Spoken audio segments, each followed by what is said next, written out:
আজকে আমরা ননদ বাড়ি এসেছি ঈদের দাওয়াত খেতে। তার ননদ হাঁসের গোস্ত রান্না করছে। হাঁসের গোস্ত আর চিতই দেয়। গোস্তটা মশলা কষিয়ে ভুনতেছে। দেখো কালারটা কত জেস। চিতই পিঠা আর রাজহাঁসের গোস্ত খেতে অনেক টেস্ট। তোমরাও রান্না করে দেখো, অনেক টেস্ট হবে।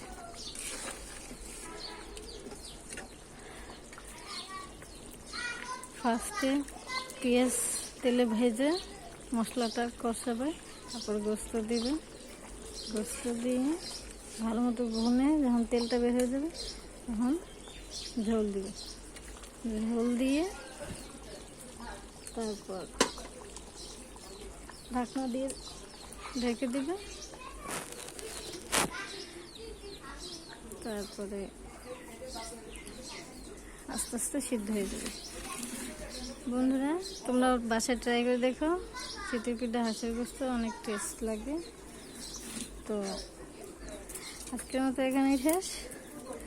আবার পরে কথা বলি। বন্ধুরা কমেন্টে জানিও, সাবস্ক্রাইব করো।